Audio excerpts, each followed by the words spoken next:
श्री कृष्ण कहते हैं, कभी किसी पंछी को अपना घोंसला बनाते हुए देखा है। वह अथक प्रयास की और परिश्रम के बाद तिनका बटोर कर वह अपना पंछी अपना घोंसला बनाता है, अपनी संतान के लिए सुरक्षित घर बनाता है। और फिर कहीं से तेज आंधी आती है, भारी वर्षा होती है और उसका वह घोंसला टूटकर बिखर जाता है। लेकिन वह पंछी कभी रोता नहीं, बल्कि वह पंछी बिना विलंब किए फिर से अपना घोंसला बनाने के लिए निकल जाता है और सफलता पाता है। श्री कृष्ण कहते हैं, फिर हम क्यों छोटी छोटी असफलताओं से प्रेरित होकर परेशान हो जाते हैं और प्रयास करना छोड़ देते हैं। कुल्हाड़ी की सिर्फ एक मार से पेड़ नहीं नीचे गिरता, हर चट्टान केवल एक प्रयास से नहीं टूटती। वैसे ही सफलता पाने के लिए अनावरण परिश्रम करना ही मात्र एक मार्ग है। एक दिन एक व्यापारी सुबह अपने घर से निकला। घर से निकलते ही एक बिल्ली ने उस व्यापारी का रास्ता काट दिया। व्यापारी घबरा गया और घर चला गया और शुभ घड़ी की प्रतीक्षा करने लगा।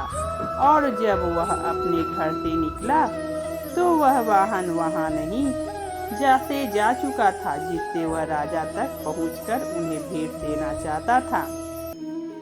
राजा तक पहुंचने के लिए उसे बहुत समय लग गया। जब वह राजा के पास पहुंचा तो वह राजा से उससे क्रोधित हो गया। राजा ने उस व्यापारी का व्यापार बंद करवा दिया। इस कारण व्यापारी क्रोधित होकर घर गया और अपनी पत्नी से लड़ बैठा। पत्नी अपने बच्चों समेत अपने मायके वापस चली गई और उस व्यापारी के जीवन में यदि कुछ रह गया तो केवल अंधकार। और इन सब का कारण वह बिल्ली को मानता रहा जिसने उसका रास्ता काटा था। ऐसे ही एक दूसरा व्यापारी राजा को भेंट देने निकला। उस व्यापारी का भी रास्ता एक बिल्ली ने काटा। वह व्यापारी भी थोड़ा घबराया, परंतु उसने आगे बढ़ता ही उचित समझा और राजा के पास सही समय पर पहुंचकर उस राजा को भेंट दी और राजा प्रसन्न हो गया। राजा ने व्यापारी को अपना व्यापार बढ़ाने की अनुमति दी, स्वर्ण आभूषण दिए। व्यापारी घर पर पहुंचा और उसने वह आभूषण अपनी पत्नी को दिए और अपने बच्चों के लिए नए कपड़े भी ले गया। उसके घर चारों तरफ प्रसन्नता थी। इन दोनों व्यापारियों के साथ एक ही घटना हुई, परंतु दोनों की प्रतिक्रियाएं अलग अलग थीं। ऐसा ही हमारे जीवन में भी कई समस्याएं आती हैं, परंतु उससे कहीं अधिक महत्वपूर्ण हमारी प्रतिक्रिया है। यह हमारी सोच का प्रभाव है, क्योंकि यही हमारे जीवन को आकार देते हैं।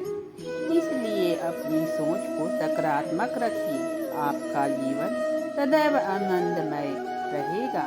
कृष्ण कहते हैं कि हमारे जीवन में मित्र और शत्रु बड़ा महत्व रखते हैं।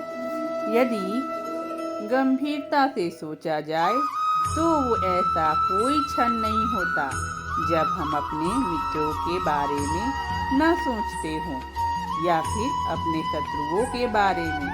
कोई नहीं चाहता कि उनका शत्रु प्रसन्न रहे। हर कोई अपने शत्रु को नष्ट कर देना चाहता है और ऐसा करने के लिए वह हर संभव प्रयास करता है। उसे आर्थिक, मानसिक और शारीरिक हानि पहुंचाने का प्रयास करता है। परंतु श्री कृष्ण ने एक ऐसा मंत्र बनाया है जिससे हम अपने शत्रु को सदा के लिए नष्ट कर सकते हैं, और वह है अपने सभी शत्रुओं को अपना मित्र बना लीजिए और आपके सारे शत्रु सदा ही समाप्त हो जाएंगे। बोलिए जय श्री कृष्ण।